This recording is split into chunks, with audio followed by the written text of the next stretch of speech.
Bonjour.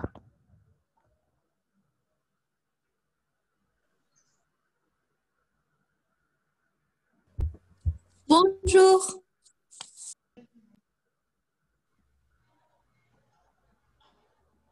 Bonjour. On peut commencer, vous êtes là?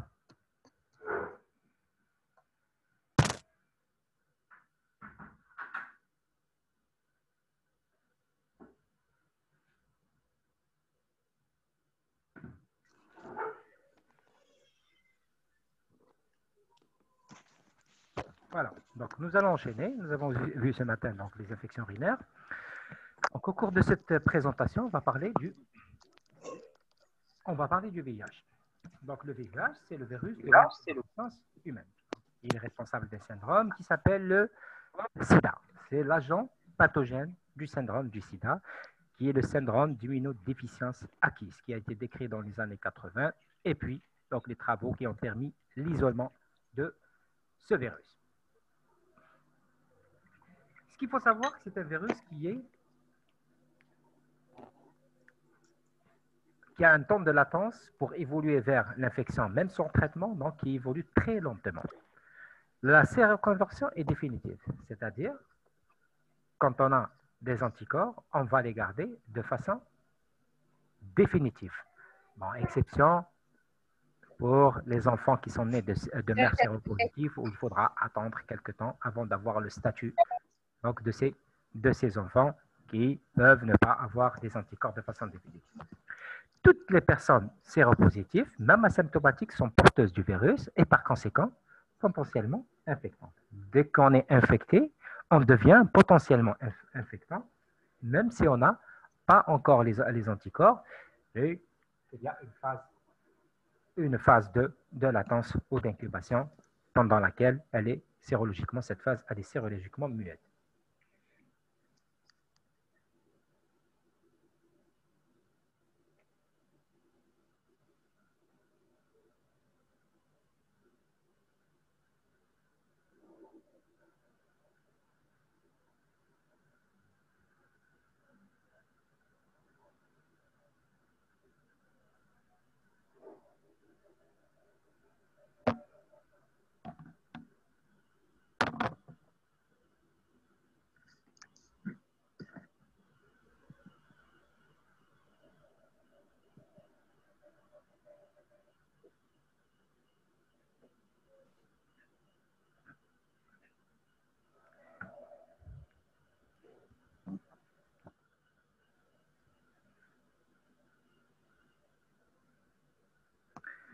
Les modes de transmission qui sont connus, donc surtout la voie sexuelle, la voie sanguine et bien sûr la transmission de mère à enfant, donc du VIH, qui sont les principales voies de contamination et de transmission de ce virus, qui sont décrites sur le plan épidémiologique.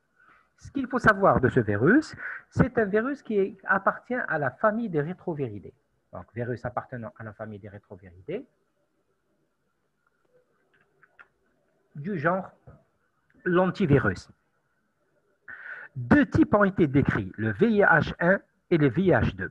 Du point de vue structural, comme vous voyez la structure, il est composé de deux molécules d'ARN. Donc, c'est un ARN, deux molécules d'ARN.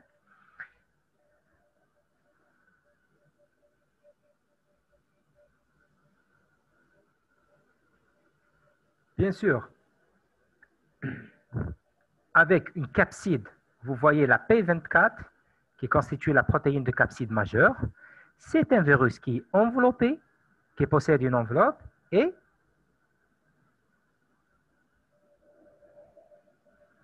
c'est un virus qui est enveloppé, et vous voyez à sa surface apparaître une protéine majeure qui est composée de deux protéines, une protéine transmembranaire, celle qui est colorée en rouge, la GP41, et une protéine, la GP120, celle qui est colorée en mauve. Donc, ça, c'est une protéine majeure qui a deux parties, une transmembranaire et l'autre externe, donc, qui fait partie de cette enveloppe. Donc, virus ARN, composé de 2 molécules d'ARN, une enzyme qui est caractéristique de la reverse transcriptase.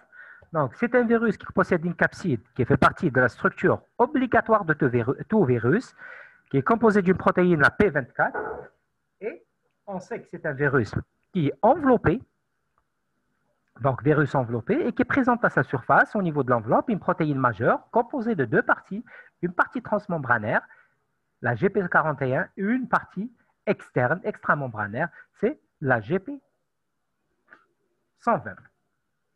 Donc, pour résumer un peu, c'est la famille des rétrovirus qui comporte 3 types viraux. Le lentivirus qui comporte le VIH1 et le VIH2, avec bien sûr les virus qui sont décrits chez les animaux. Il y a les oncovirus qui portent leur nom déjà, oncovirus, ARN, c'est les virus qui sont responsables aussi, qui peuvent entraîner la transformation maligne des cellules, l'HTLV1 et HTLVE, et enfin les spumavirus. Voilà un peu la classification. Donc, sur la diapositive, la classification de la famille des rétroviridés, on voit donc les virus, les spomavirus avec les virus simiens, etc. Et l'antivirus, ce qu'on a, le VIH1 et le VIH2, avec les différents virus aussi décrits chez l'animal et les différentes espèces animales. Donc, pour rappeler, c'est un virus enveloppé, capside icosaédrique, 2 molécules d'ARN identiques et différents types de protéines internes, la P24, la P17 et la P7 qui sont un peu particulières. Du point de vue structure et organisation génomique du VIH, le VIH est organisé en 3 protéines majeures. Donc, le génome est organisé en 3 parties majeures, comme vous voyez, donc au niveau de la partie GAG, POL et AND. Donc, c'est les protéines donc, qui est coloré en rose. Donc, vous voyez que l'organisation génomique, sur la longueur, il est découpé. Le génome est organisé en 3 protéines majeures. La protéine GAG, qui est responsable de la production dans la lecture, code pour la capside. La protéine POL, c'est les différentes transcriptases inverses, protéases, intégrases, tout ce qui est enzymatique. Et ENV, comme le nom l'indique, c'est les protéines d'enveloppe responsables. À côté de cela, il y a plusieurs VIF, VPR, VPU, qui sont des facteurs intervenant dans l'infectiosité, dans le cycle de réplication, l'arrêt du cycle, l'infectiosité. Donc, c'est des petits gènes qui interviennent dans les différents processus de réplication virale. Donc, l'organisation, que ce soit le 1 ou le 2, le VIH1 ou le VIH2, il y a 3 gènes qui sont reconnus, le GAG, le POL et AMP. Donc, cette structure, cette organisation est importante par la suite, on va les voir. La structure aussi, la composition en protéines, ça, c'est des éléments qui sont importants, qui nous permettent un peu de faire l'étape de diagnostic qu'on va voir dans la partie finale du cours. Le cycle de réplication, il est organisé en 2 étapes. Donc, le cycle de réplication est organisé en 2 étapes. Une première étape qui correspond à l'entrée.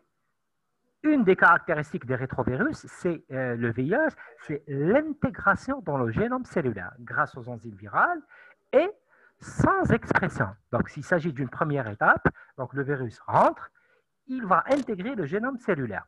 Et puis, une deuxième étape, c'est qui va suivre quelques années plus tard, donc c'est la synthèse des nouveaux virions régulés à la fois par les mécanismes cellulaires et mécanismes viraux.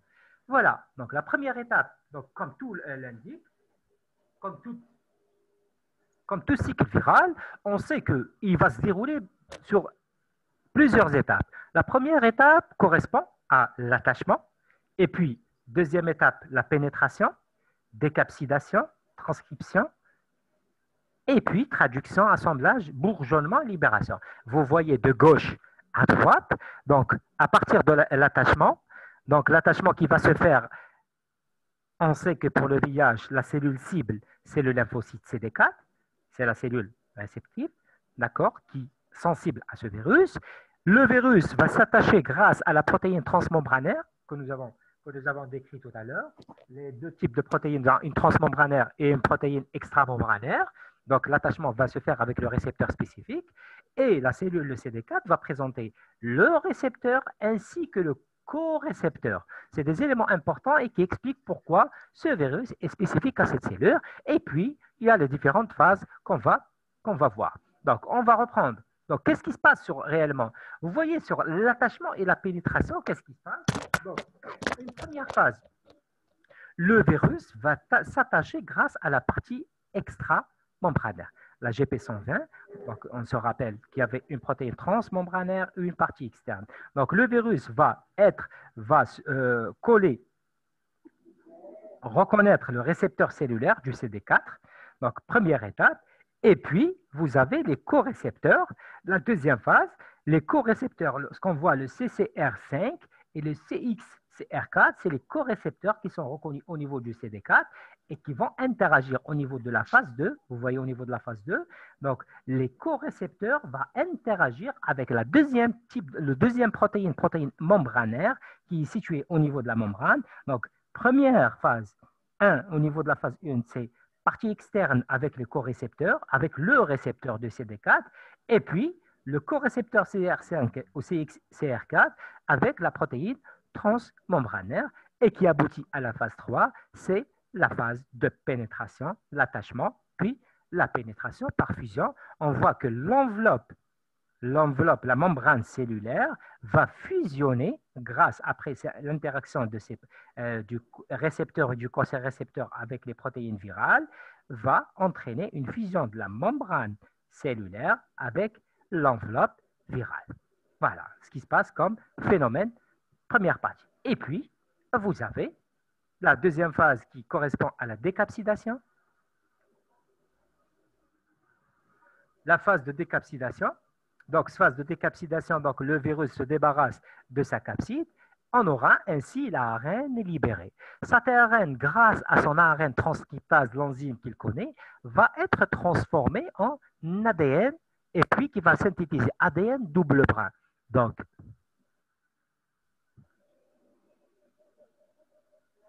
ADN double brin, et à partir de là, l'une des caractéristiques de ce virus, c'est sa capacité à intégrer. Première phase du cycle, le virus, une fois pénétré au niveau du CD4, grâce à ses récepteurs et les corécepteurs décrits tout à l'heure, le virus, donc à partir de l'ARN, il est transformé en ADN. L'ADN va intégrer, grâce à une enzyme intégrase, il va intégrer le noyau de la cellule, et c'est une phase caractéristique du virus au cours de son cycle de réplication du virus du VIH. Et puis, la deuxième partie du cycle, c'est grâce à une ARN polymérase, l'ADN qui était intégré va devenir un ARN. Cet ARN, les deux phénomènes classiques, la traduction, c'est-à-dire il y a une traduction du message, GAG, POL et ENV.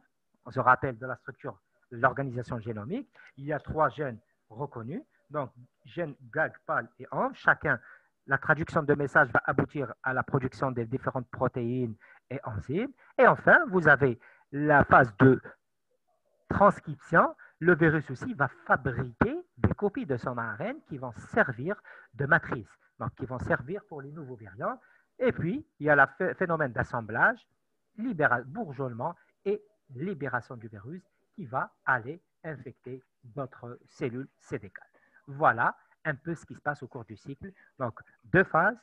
Une première phase de pénétration, de fixation et intégration grâce à une enzyme qui s'appelle l'intégrase, et puis une deuxième phase de production, traduction, transcription, fabrication de nouveaux variants, libération bourgeonnement par bourgeonnement pour aller infecter d'autres cellules. Et vous voyez les différentes enzymes qui interviennent, la reverse transcriptase, l'intégrase, la polymérase, les protéases.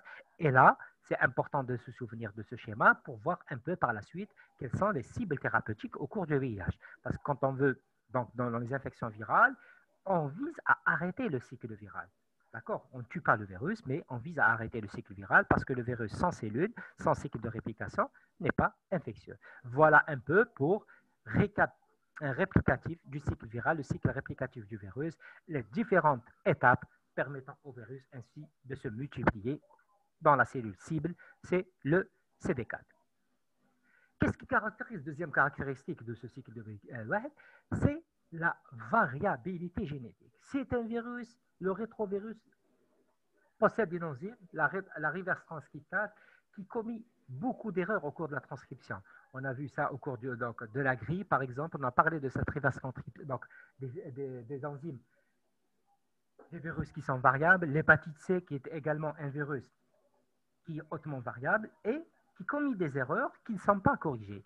Et Ces erreurs, le VIH a été étudié, ça nous permet de le classer en plusieurs groupes, le M, le O, le N et dernièrement le P. Chaque groupe, surtout le M, il est composé de plusieurs sous-groupes, voire ce qu'on appelle les CRF ou le Circulating Recombinant Form.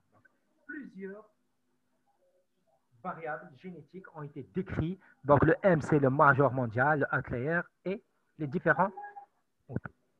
Maintenant, on passe à l'étape de diagnostic. Le diagnostic biologique, je rappelle de façon sommaire, nous avons deux façons d'aborder le diagnostic. On sait qu'il y a deux méthodes, deux grandes méthodes. Les méthodes directes, qui dit direct veut dire détecter le virus ou un de ses composés. Et les méthodes indirectes, quand ce n'est pas possible, vous n'avez pas les moyens, c'est très fastidieux. Donc, tout ça, c'est des éléments qui font qu'on a recours aux des méthodes indirectes. Les méthodes de diagnostic indirect, c'est quoi? C'est de détecter la réponse immunitaire à une agression virale. Donc, c'est-à-dire détecter la présence d'anticorps spécifiques. Et là, nous avons plusieurs tests qu'on peut pratiquer, ce qu'on appelle les tests rapides, les techniques ELISA et le Western blot. Tout ça permet la détection des anticorps spécifiques. Il faut que ça reste toujours spécifique, qu'on puisse dire avec certitude positif ou négatif.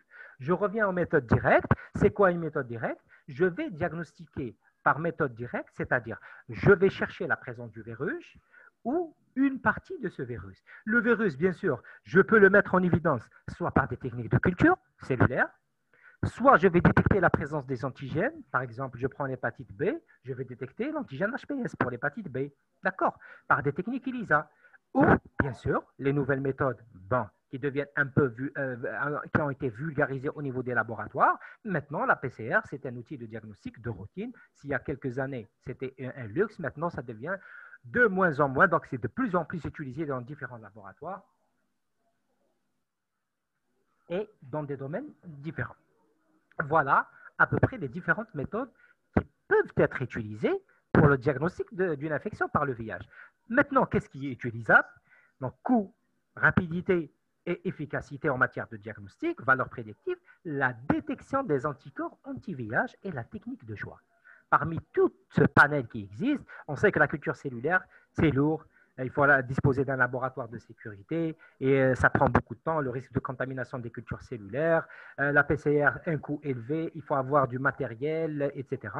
Les tests rapides, les techniques de détection des anticorps, ils offrent la rapidité, le coût et bien sûr la fiabilité en matière de diagnostic. Maintenant, quelles sont les méthodes de détection des anticorps? En matière de diagnostic, nous avons deux phases, une phase de dépistage et une phase de confirmation. La phase de dépistage ou les tests de dépistage, ils permettent de dire le statut sérologique. On peut utiliser les tests rapides et les tests ELISA qui permettent de rechercher les anticorps. Et bien sûr, pour confirmer tout cela, on a recours au Western blot. Maintenant, un test rapide ou un test ELISA, le prélèvement qu'on doit pratiquer, c'est un prélèvement. Et voilà, donc on peut réaliser ça soit pécure, donc on fait une ponction veineuse centrale, une ponction veineuse, ou au doigt directement, nous pouvons faire rapidement soit du sang total, du plasma ou du sérum pour réaliser les différents tests. Les tests de détection rapide, ce qu'on appelle les TDR ou les tests de détection rapide, il existe plusieurs panels. Donc, l'avantage, qu'est-ce qu'ils offrent comme avantage? C'est des simples, c'est des tests rapides. Donc, ils sont simples, ils ne sont pas chers. Rapide aussi, une caractéristique majeure, c'est la rapidité. Résultat disponible en quelques minutes et il ne nécessite pas un appareillage particulier ou coûteux, etc. Il faudra juste respecter les règles de manipulation. Vous voyez tout à l'heure, une piqûre au doigt, on met la goutte au niveau de la bandelette et on laisse voir apparaître les... Vous voyez donc sur cette image, un des tests qui sont disponibles et qui sont commercialisés. Voilà un exemple de test rapide. Voilà comment ça se passe. Par exemple, au doigt, je mets la goutte du sang qui va un peu diffuser sur la totalité de la bandelette. Bien sûr, ici à droite en haut, vous voyez, je peux rajouter un diluant qui permet de fluidifier un peu rapidement la réaction. Au bout de quelques minutes, je vais observer. Je vais observer quoi? Bien sûr, pour tout test, il doit avoir un contrôle. Vous voyez par exemple à droite en bas ce qu'on appelle le CNTL. Ça, c'est un test de contrôle. Le test de contrôle, c'est pour dire que votre test est valide. Je peux valider le résultat. Donc, à gauche également, vous voyez qu'il y a ce test. Donc, il y a un contrôle. Le contrôle doit être, la bande d'Hadik doit toujours apparaître pour pouvoir valider le test. Et puis, vous avez deux types de tests. Voilà, par exemple, à gauche, c'est un test qui permet de détecter le VIH1 et le VIH2 en même temps. Et à droite, en bas, permet de détecter le HIV1 et HIV2 séparément. Vous voyez, quand la bande de lettres apparaît, à droite, c'est un patient qui était infecté par le VIH2. À gauche, par contre, donc, il y a un positif et un négatif, mais on ne fait pas la distinction entre les deux. Voilà à quoi ressemble un test rapide. Donc, c'est un test qui est disponible au bout de quelques minutes. Vous avez le résultat. C'est rapide et fiable et pas coûteux. Par contre, les tests un peu ELISA, c'est des méthodes aussi simples, sensibles. C'est des méthodes immuno-enzymatiques donc, qui permettent la détection aussi des anticorps, plusieurs méthodes d'ELISA. Voilà un peu, on va schématiser c'est quoi ELISA. Voilà à quoi correspond, direct, indirect. On va entendre ELISA sandwich, c'est-à-dire l'anticorps est pris en sandwich entre les deux. Donc, il y a plusieurs principes d'ELISA. Donc, quand on dit ELISA, c'est un test immuno-enzymmatique basé sur la détection. Donc, le principe du test, c'est je vais rechercher la présence d'anticorps dans le sérum du patient. C'est quoi séroconversion? Séroconversion, c'est un patient qui était négatif aux anticorps, il devient positif aux anticorps. Pour répondre à la question qui a été posée par un de vos collègues. C'est quoi la séroconversion? C'est que je passe d'un statut séronégatif, j'étais négatif, je n'ai pas d'anticorps, à un statut séropositif. J'ai les anticorps dans le sérum, donc sont présents. Voilà. Donc, pour moi, donc, il y a plusieurs principes d'ELISA différents qui peuvent être utilisés. Voilà à peu près à quoi ressemble un test ELISA. Donc, il y a l'antigène qui est retenu dans la plaque, dans le test. L'anticorps du patient qui est retrouvé dans le sérum, s'il n'est pas spécifique, il est rejeté.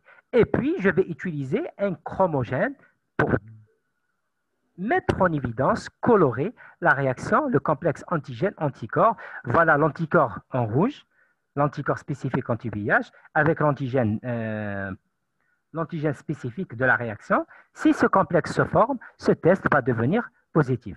Voilà réellement à quoi ressemble un test ELISA. Voilà la microplaque. Ça, c'est un test ELISA. Chaque microplaque correspond à un test. Et vous voyez, quand c'est coloré, c'est-à-dire, je reviens ici, le complexe antigène-anticorps avec le chromogène a été formé, il est révélé, il est coloré. Par exemple, là, c'est un test positif en haut, par exemple. Vous voyez au niveau du A, en haut, c'est positif. Par contre, en H1, c'est négatif, il n'y a pas de coloration, c'est-à-dire il n'y a pas d'anticorps spécifique. Et là, on sait que l'évolution a fait qu'on a plusieurs types de tests. On est passé de première génération, puis deuxième, troisième et quatrième génération. Quand on augmente de génération, on passe de génération à génération, on augmente de performance de test. Actuellement, il existe des tests mixtes, c'est-à-dire tests mixtes, ils détectent le 1 et le 2, le variable VIH1 et le VIH2. Et les tests combinés, ils détectent aussi bien les anticorps et les antigènes P24. Donc, si l'avantage des les tests combinés, c'est que la phase sérologiquement muette, la première phase d'incubation qui est sérologiquement muette, on ne détecte pas les anticorps parce qu'on n'a pas encore, l'organisme n'a pas encore produit des anticorps. Grâce à ces tests, on va raccourcir cette phase au minimum et on évite ainsi les accidents d'exposition, de transfusion qui peuvent se voir si le patient est infecté donc dans les jours ayant précédé un don de sang, par exemple. D'accord. Voilà à peu près un test rapide. Donc, test rapide, test ELISA, donc deux variants. Donc, test rapide, c'est de quelques minutes. Le test ELISA, 2 à 3 heures en fonction des tests. Et maintenant, les performances des tests ont été augmentées. On est en quatrième génération. On a les tests mixtes 1 et 2, les tests combinés, détection d'antigènes et d'anticorps en même temps. On arrive au troisième type de test, c'est le test du Western blot. Le Western blot, il permet de confirmer la spécificité antigénique. Tout à l'heure, on cherchait un seul anticorps. Maintenant, vous voyez, sur une bandelette, les principaux antigènes viraux sont séparés et disposés en bandelettes. Ce qui fait, si on a infection, on va rechercher, détecter la présence des anticorps spécifiques pour chaque protéine. D'accord? C'est pour cela qu'il est appelé le test de confirmation. Donc, le bandelette, c'est un test de confirmation. Le Western blot, tous les antigènes sont disposés sur la bandelette. On va visualiser si la présence d'anticorps, une bandelette noire, et qui permet un peu de visualiser, de dire test positif et test négatif. Voilà à peu près les différentes protéines. Un test négatif, donc il est interprété absence, il n'y a aucune bande. Un test ininterprétable, on se rappelle donc l'organisation génomique, ANV, GAG et POL. Donc pour nous, pour dire qu'un test est positif, c'est 2 ANV, c'est-à-dire 2 antigènes de l'enveloppe. On se rappelle les antigènes de l'enveloppe, c'est la GP121 extramembranaire et la transmembranaire, et la 41, c'est les 2 protéines de l'enveloppe. La GP120 et la 41, l'une elle est membranaire, l'autre elle est extramembranaire. Vous la voyez également sur ce schéma. Ici, par exemple, sur le schéma en haut à droite, la verte et la marron. Donc, la protéine les 2 protéines vertes arrondies et marron transmembranaire. Et vous avez une protéine GAG qui doit être aussi apparente, donc sur les différentes protéines apparentes. Voilà les conditions pour dire positif. Maintenant, quels sont les marqueurs sérologiques ou les marqueurs biologiques pour suivre l'évolution? On sait qu'il y a 3 marqueurs. Pour dire qu'un patient il est infecté, pour connaître le statut sérologique, donc on va détecter quoi? On va rechercher par test ELISA la présence des anticorps. D'accord? C'est la présence des anticorps qui vont apparaître et on avait dit que les anticorps persistent tout le temps. Dans le suivi biologique du patient, il y a 2 paramètres aussi à intégrer. Donc, dans le suivi, il y a quoi? Il y a les... Voilà, par exemple, vous voyez la différence entre les tests. Les tests de première génération, deuxième génération, troisième génération et quatrième génération. La courbe, vous voyez quand est-ce que les tests vont être positifs. Vous voyez la courbe rose, les nouveaux tests permettent une détection très tôt par rapport aux tests de première et de deuxième génération. Vous voyez, les premières et les deuxième génération, ils apparaissent à peu près 3 à 4 semaines après, jusqu'à 3 à 4 semaines après l'infection, c'est-à-dire le comptage d'infection après le G0. Actuellement, grâce aux quatrième génération, cette période elle a été raccourcie, c'est-à-dire dès que le patient 4-5 jours après, on peut détecter, grâce à des tests très performants, si le patient est porteur ou non du virus. Donc, c'est une avancée quand même très importante pour les tests ELISA et qui nous permettent de dire rapidement patient positif ou pas positif. Voilà, donc les performances. Les autres paramètres qu'on doit suivre, c'est l'ARN, la charge virale. C'est un élément important au cours du suivi du patient. Donc, la charge virale aussi plasmatique, elle est importante et aussi qui est un élément aussi indispensable au cours du suivi de l'infection par le VIH, le taux de CD4. Le taux de CD4, pourquoi? Parce que le taux de CD4, c'est la cellule qui est infectée. Nous avons un pool, le patient a un pool, et donc, ce pool, il est au fur et à mesure détruit jusqu'à une phase ultime, c'est la phase du sida maladie où donc la destruction elle est définitive, il n'y a plus de remplacement. Voilà un peu comment on peut interpréter un test ELISA, le test Western blot. Vous avez de gauche à droite, négatif contrôle, le 1, négatif contrôle, il n'y a aucune bande qui apparaît. Le 2, positif contrôle. Donc ça, c'est des tests que je dois pratiquer automatiquement. J'ai le négatif et le contrôle, c'est mes contrôles négatifs et les contrôles positifs.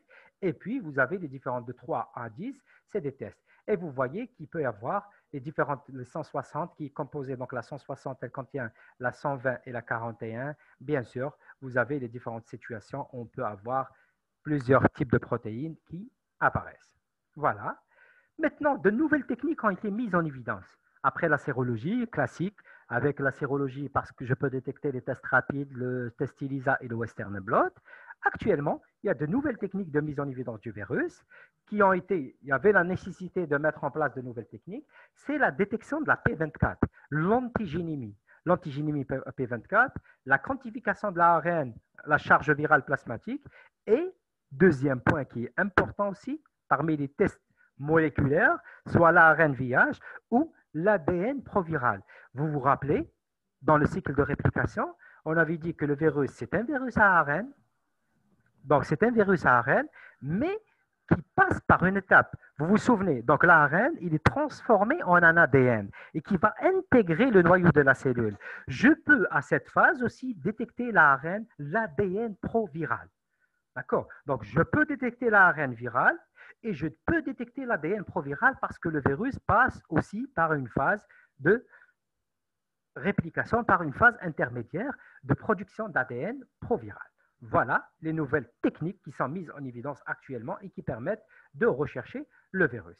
On sait qu'au niveau algérien, il existe une stratégie de diagnostic.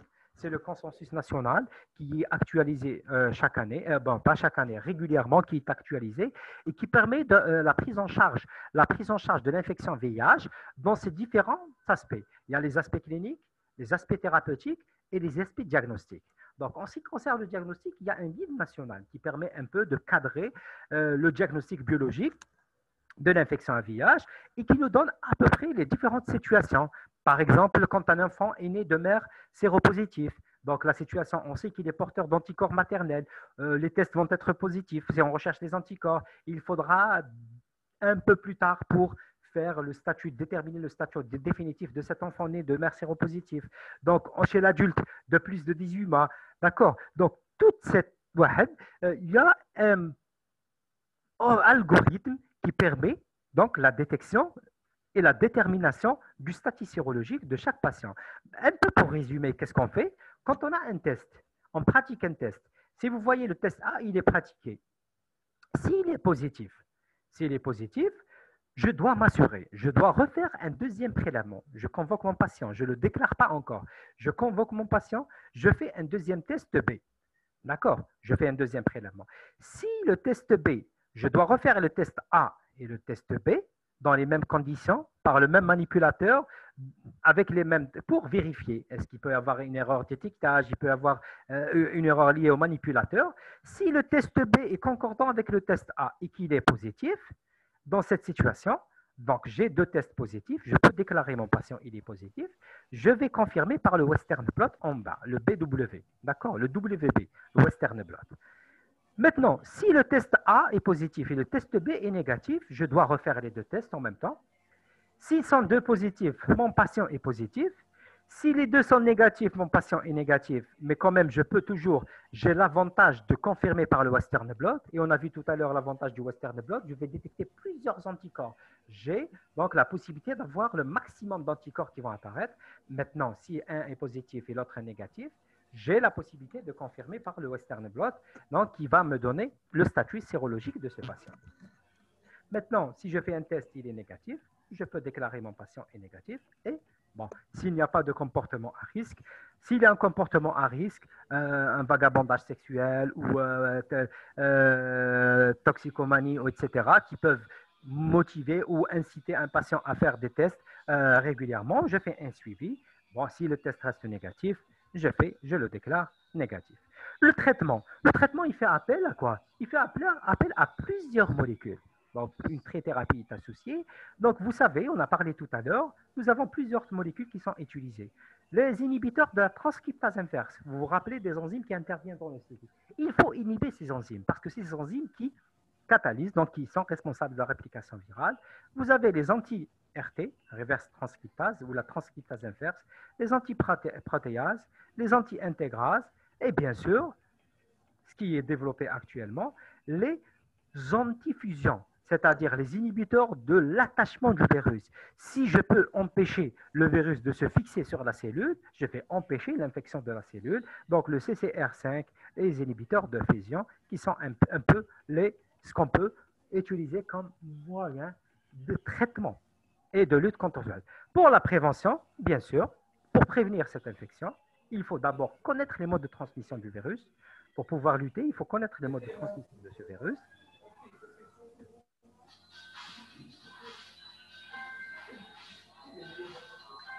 Il faut connaître également les populations à risque pour pouvoir mener des campagnes de sensibilisation et bien sûr éviter les expositions, tout ce qui est exposition à haut risque. Voilà, on arrive au terme de ce cours.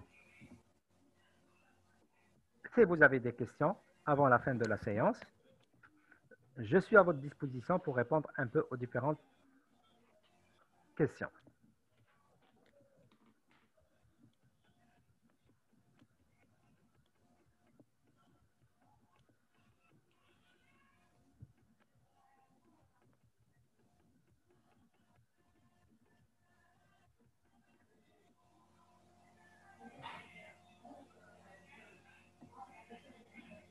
Pour dire qu'un test de confirmation est positif, le Western blot, ici, vous voyez, test de confirmation, vous venez au tableau qui est en bas, le deuxième tableau est en bas, test négatif, aucune bande. C'est-à-dire quand je fais le test, aucune bande n'apparaît.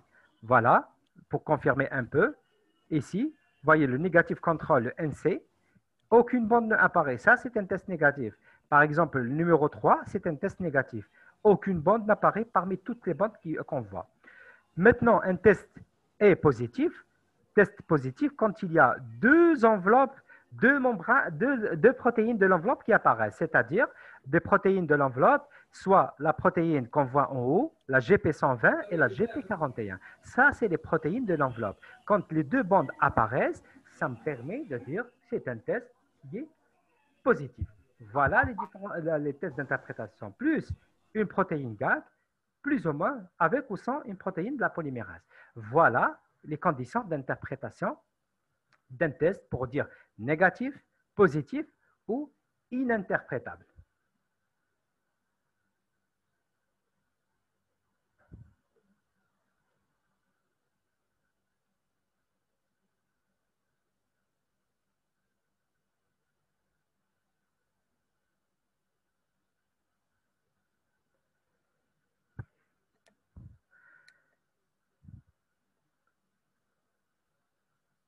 Pour la séroconversion, c'est quoi une séroconversion? La séroconversion, c'est quoi? C'est un patient de statut sérologique, je passe d'un négatif à positif. Statut sérologique, je suis négatif, j'étais négatif.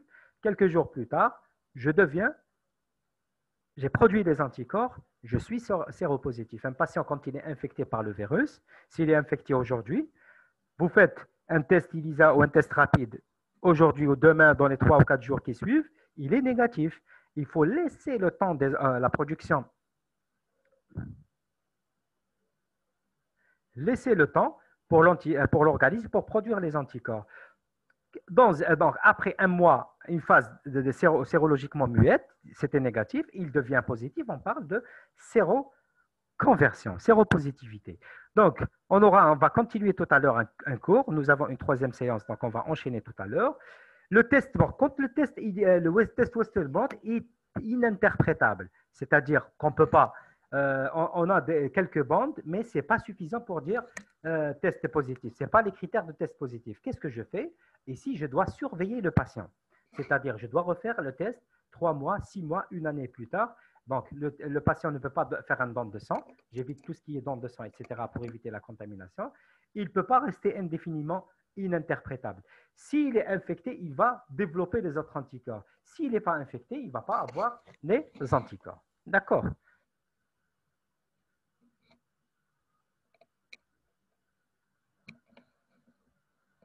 Donc, on va continuer tout à l'heure avec le... S'il n'y a plus de questions, on va continuer tout à l'heure.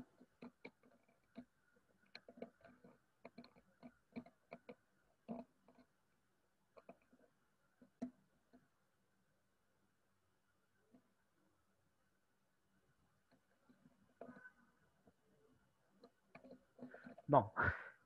À la question, est-ce qu'on peut débuter avec le Western blot? Quand on fait le dépistage, on commence toujours par les tests ELISA. On commence toujours par les tests ELISA ou le test rapide. On fait du dépistage. C'est une fois qu'on a un test positif qu'on passe à la confirmation. D'accord? Mais un test rapide et un test ELISA qui sont positifs, on déclare notre patient et on fait quand même un test de confirmation. Il s'appelle test de confirmation et non pas un test de dépistage. Pour un statut sérologique, on fait toujours le